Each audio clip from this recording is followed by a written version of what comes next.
Oke, assalamualaikum warahmatullahi wabarakatuh. Kita akan membahas beberapa metode mengajar atau apa yang harus dilakukan tentor, standar operasi tentor. Di sini akan kita bahas beberapa hal, yaitu sampai bawah ini. Yang pertama akan kita bahas tentang peraturan tentor. Kita akan bahas tentang peraturan tentor.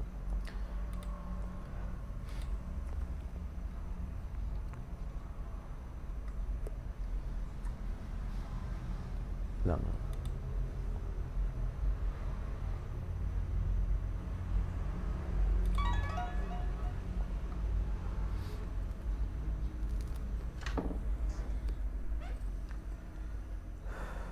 yang pertama kita akan bahas tentang tugas-tugas tentor. 1. Tentor bertugas mengajar siswa bimbingan sesuai dengan jadwal dan tempat yang telah ditetapkan. Ini jelas ya, tugas tentor utama kan itu. Jadi tentor bertugas mengajar siswa bimbingan sesuai dengan jadwal dan tempat yang telah ditentukan. Kenapa ada aturan seperti ini? Siswa tentor kadang melakukan kecurangan, yaitu membuat jadwal sendiri. Jadi besok les untuk kimia jam 13 hari Rabu ya, gitu. Jadi hak untuk membuat jadwal itu adalah hak administrasi. Kenapa?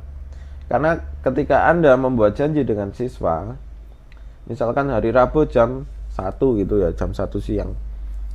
Nah, itu kan Anda nggak tahu kalau Rabu jam 1 siang sebenarnya Anda udah dibuatkan jadwal dengan kelompok lain selain kelompok itu.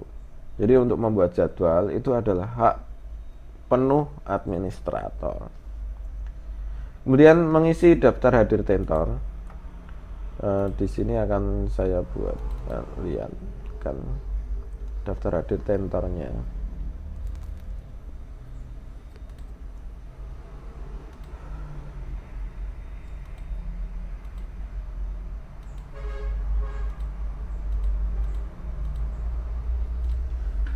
Nah, di sini daftar hadir tentor agak berbeda.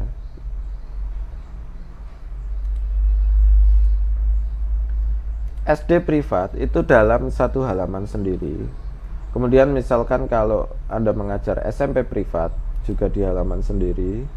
Kalau SMA privat halaman sendiri, SD kelompok di halaman sendiri.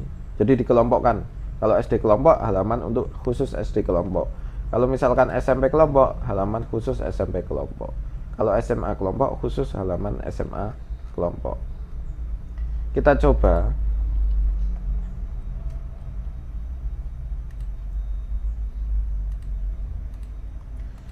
Misalkan kita mengajar untuk daftar hadir ya.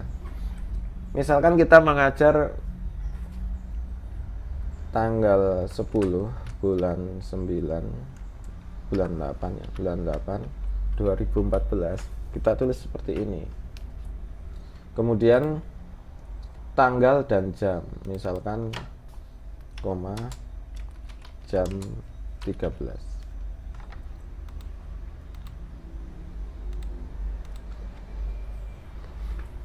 Nah, ID siswa, ini adalah ID siswa. Ditanyakan ke siswa, ID-nya berapa? Misalkan 15. Nama siswa misalkan Fawas. Kelas misalkan kelas 6. Nah, SD privat itu tidak harus satu orang satu siswa. Di sini privat itu bisa satu orang, 2 orang, 3 orang bisa. Ini untuk jam 13. Kemudian untuk jam 14.30 Anda mengajar lagi, misalkan privat tapi 3 orang, modelnya seperti ini. Jam 14.30 misalkan.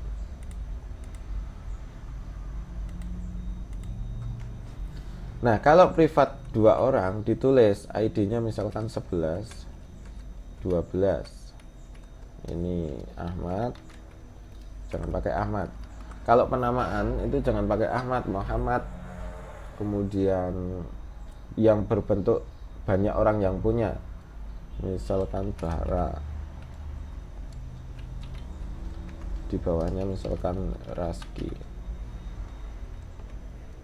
Ini kelas 5 SD, kelas 5 SD. Jadi khusus untuk privat itu satu kolom ini hanya 1 jam. Satu kolom ini untuk 1 kali pertemuan, baik itu 1 siswa, 2 siswa, 3 siswa. Khusus untuk privat. Jadi kalau banyak ya seperti ini. Kemudian untuk pengisian daftar dari kelompok itu berbeda. Misalkan ini tadi kan 14.30 ya, sekarang berarti jam 16. Tanggal berapa ini? Tanggal 9 bulan 8 2014. Tanggal 10 ya tadi ya. Tanggal berapa tadi? Tanggal 10. Tanggal 10 bulan 8 2014. Misalkan jam 16 sekarang. Nah, ini kalau kelompok itu kan biasanya lebih dari 4 orang. Misalkan ID-nya 8, 9, 10.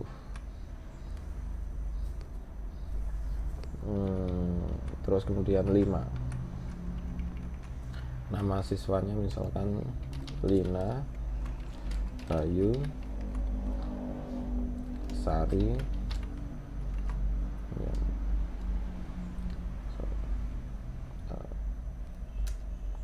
Anak misalkan.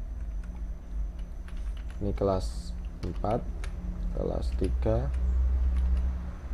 bukan kelas 4 ya, misalkan kelas 3, kelas 2, kelas 3.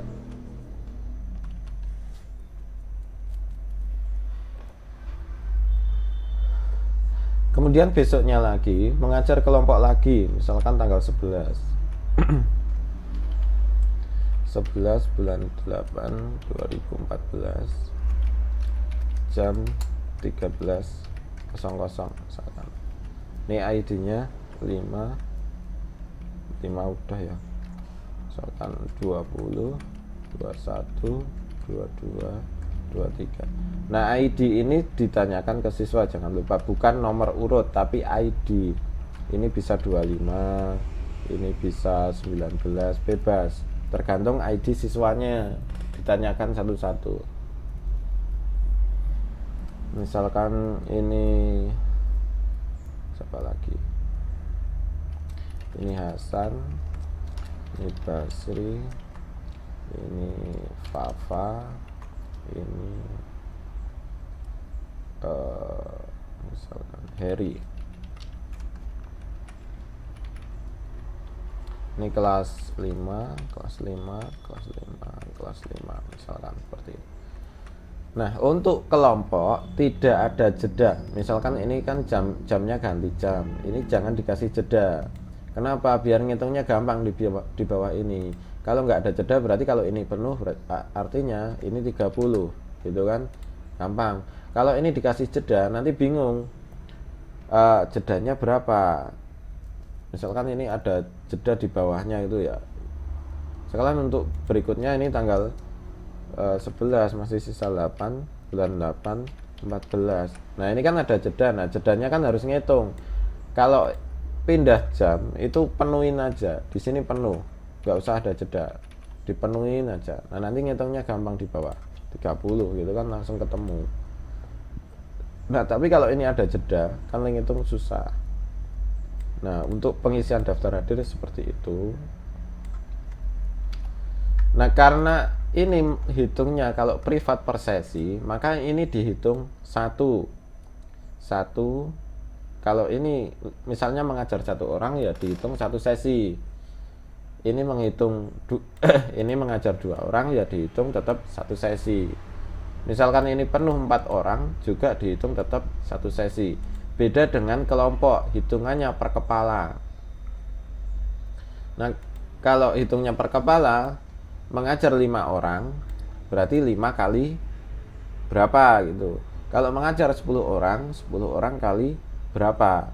Jadi kalau kelompok itu hitungnya per orang. Jadi mengajar 10 orang dengan 5 orang berbeda. Jadi kalau mengisi daftar hadir ini, Anda harus jeli, harus benar. Karena ketika ini nanti salah, perhitungan gaji Anda sekalian salah.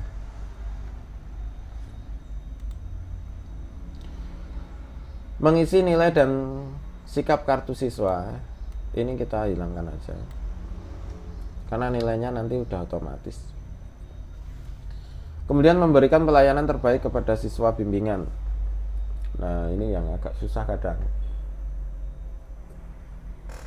Siswa itu kan karakternya banyak.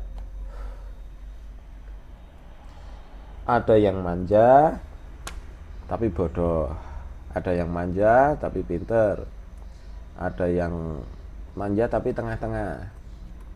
Ada yang rajin tapi bodoh. Ada yang rajin, pinter. Nah, itu paling enak ngajar seperti itu. Tinggal tidur aja mereka sebenarnya udah jalan.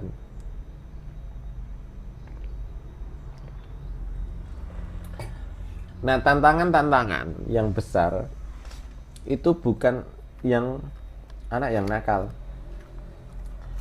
Jadi tentor itu harus agak tegas juga saat mengajar itu ya agak tegas. Ada anak naik ke meja dibiarkan aja, ada anak duduk di meja dibiarkan aja, ada anak cuma ngomong aja sepanjang pelajaran, ya biarkan aja, jangan. Ada anak ngomong langsung namanya jadi guru, jadi tentor itu kepengalaman, seperti jam terbangnya pilot. Semakin banyak pengalaman kita, itu semakin gampang menangani. Jadi intinya hal ini tidak bisa diajarkan, tidak ada teorinya, tapi teorinya terlalu banyak. Tapi intinya Anda itu akan tahu dengan sendirinya. Kenapa? Karena sebenarnya anak itu cuma mengulang gitu.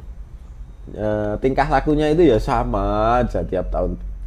Walaupun anaknya berbeda-beda tahun dulu dengan sekarang. Sekarang gini aja contohnya. Lelucon pas saya SMA itu sama dengan lelucon anak SMA sekarang. Misalkan kenapa kok matahari itu kenapa bumi berputar mengelilingi bumi? Saya ada pertanyaan seperti itu. Jawabannya apa? Siswa mesti jawabnya takdir. Nah, itu dari zaman saya SMA sampai sekarang juga masih seperti itu. Jadi itu cuma mengulang dan terus mengulang. Jadi siswa itu tidak tahu-tahu itu mereka itu pinter itu ya enggak, karena ya pengetahuan mereka itu saya rasa ya cuma seperti itu, karena ada teori juga bahwa manusia itu kan revolusinya kan mundur. Jadi manusia itu bukan semakin pintar tapi malah semakin bodoh. Kalau dulu itu kan pernah oleh Darwin itu kan dari kera ke manusia itu kan dari otak yang cuma setengah liter jadi 1,5 liter kan, peningkatannya kecerdasan kan 3 kali lipat. Nah, sekarang itu malah kelihatannya revolusi kita itu semakin mundur.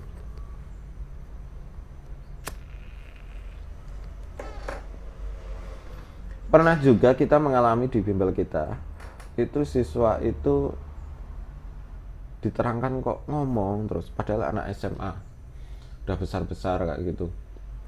Tentornya sampai susah banget, ngomong terus, dan ngomongnya itu udah nggak beraturan, udah di luar kontrol, seperti di luar kontrol gitu. Ini saya cuma mikir, nah kenapa ada anak model kayak gini, kenapa mereka ke bimbel gitu kan. Kalau anak SMA itu lebih susah penanganannya daripada anak SD dan SMP. Kalau anak SD dan SMP itu tinggal panggil aja udah cukup. Tapi kalau anak SMA kan agak susah. Itu harus penanganannya nggak langsung. Kalau langsung mereka marah. Dan kalau marah malah jadi masalah. Kita harus agak pinter-pinter dalam membagi apa ya namanya ya. Mengatur. Intinya kalau SMA itu seperti mahasiswa, tapi anak SMA itu kan tubuhnya, otaknya itu kan udah tua, tetapi pikirannya masih anak-anak. Apa ya? Tubuhnya itu seperti orang tua, udah matang itu. Tubuhnya secara fisik itu kan udah matang, tetapi pikirannya itu masih seperti anak SD. Nah itu kok ngomong terus, kemudian dia cuma saya lihat itu pernah tentornya sampai kewalahan itu, dia itu tiduran itu di kelas. Kemudian saya cuma berpikir ini pasti anak-anak ini ada masalah. Nah bener, ternyata setelah pulang tempatnya kelasnya itu dibersihkan, ada pilnya, kayak pil koplo lah dulu kalau terkenal. Sekarang kan macamnya banyak, bentuknya aneh-aneh gitu, nggak bisa di apa ya, oh ini pil koplo, nggak. Tapi itu jelas karena bentuk pilnya itu kan dijual dalam plastik kecil-kecil gitu. Kalau pil obat itu kan bungkusnya bagus-bagus, nah itu plastiknya kurang bagus. Nah kemudian udah terjawab kan, berarti kenapa kok anak-anak itu nggak bisa diatur ya, karena ada masalah di situ. Nah, kalau ketemu dengan model seperti itu, langsung aja diberikan, langsung aja nanti lapor ke manajer. Setelah lapor ke manajer, keluarkan aja anak-anaknya. Itu langsung dikeluarkan aja. Jangan nanti lapor manajer, keluarkan. Jangan memelihara anak-anak seperti itu karena susah. Kita memelihara satu orang yang bermasalah, otomatis kita akan kehilangan semua orang, nanti yang tinggal cuma satu itu. Jika Anda mengalami kesulitan dalam mengajar atau mengendalikan siswa, laporkan ke manajer. Kemudian manajer nanti memanggil siswa. Setelah dipanggil, berikan masalah, kalau nanti dikembalikan dulu ke kelas. Setelah ke kelas kok masih sama aja, panggil orang tuanya. Setelah panggil orang tuanya kok tidak ada masalah, ya udah keluarkan. Jadi jangan terlalu eman lah. Yang penting intinya jangan sampai jadi adat kalau di bimbel ngomong. Kalau nanti udah jadi adat, susah untuk memperbaikinya.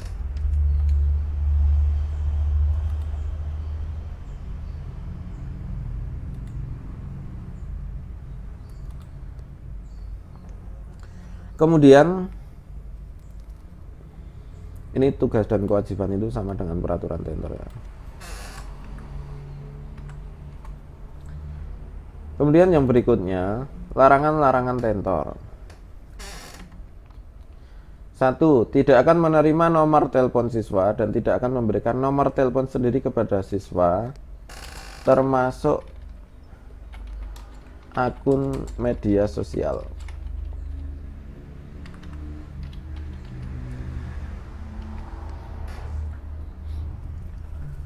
Tidak akan meminta nomor telepon siswa dan tidak akan memberikan nomor telepon sendiri kepada siswa, termasuk akun media sosial, termasuk BBM, Facebook, Twitter, WhatsApp, apalagi WeChat, Line. Intinya tidak ada komunikasi antara tentor dan siswa. Kalau Anda memberikan nomor telepon sendiri atau meminta nomor telepon, kemudian ada hubungan, Anda akan repot sendiri. Kenapa? Ditanya terus. Misalkan ada PR kimia, ada tentor kimia, ditanya kimia, itu tanya terus. Anda tidak akan sempat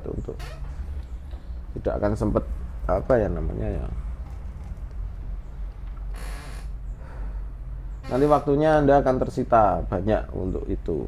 Kalau cuma 1-2 orang sih nggak masalah, tapi nanti kalau Anda jadi tentor siswanya 200 udah jadi masalah itu. Kemudian nomor 2, tidak akan membuat persetujuan sendiri dengan pihak orang tua atau siswa dalam arti memperpanjang kontrak atau membuat kontrak baru, karena hak membuat dan memperpanjang kontrak adalah hak dari lembaga. Ini yang sering terjadi. Anda itu sekalian kalau mau berbisnis jujur aja lah. Apa ya namanya ya? Itu kan inti orang bisnis itu jujur.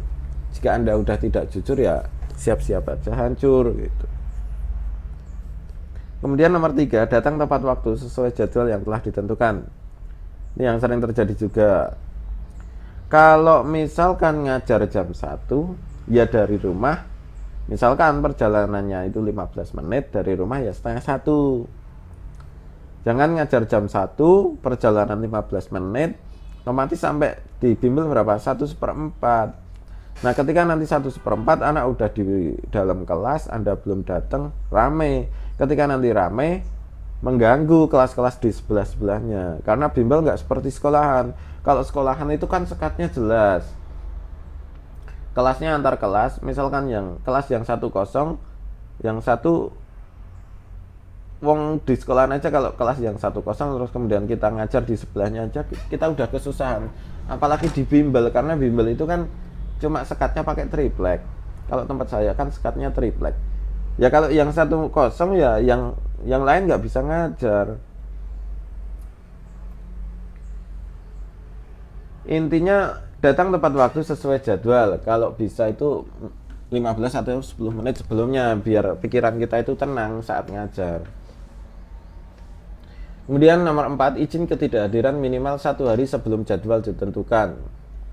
Misalkan Anda ngajar Senin jam 2:30, ya kalau izin jangan jam 2, kalau izin jangan jam 10 pagi. Kenapa? Karena jadwal udah jadi dan anak-anak juga udah di SMS. Nanti pelajaran kimia jam 1, pelajaran kimia jam 2:30 misalkan. Kemudian Anda izin jam 10, ya nggak bisa. Kenapa? Karena anak-anak udah siap mau les jam 2:30. Nah kalau izin itu 1 hari sebelumnya. Misalkan besok Senin jam 2:30 kok saya ada acara, ya udah izin pas hari Minggu. Nah izin ini tidak boleh lebih dari 3 hari, kecuali acara-acara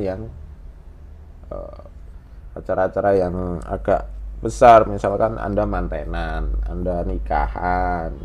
Yang nikahan Anda sendiri, bukan misalkan ponaan nikahan, bapaknya nikah lagi terus kemudian Anda 3 hari nggak masuk, kan ya lucu. Ya kalau bapaknya sih masih bisa ditolerir ya. Kalau omnya nikahan kemudian Anda nggak masuk 3 hari, itu kan aneh.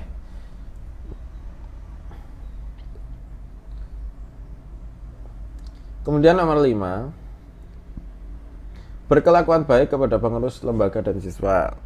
Nah, jelas ya, berkelakuan baik. Ya, nggak terlalu menerangkan lebih banyak yang maksudnya berkelakuan baik itu seperti apa. Nomor 6, tidak akan menyebarluaskan teknik-teknik mengajar dan buku-buku dari bimbingan belajar Akilakos kepada siapapun dan kapanpun. Jadi tidak akan menyebarkan luaskan teknik-teknik. Nah nanti teknik mengajarnya kan akan kita terangkan setelah ini.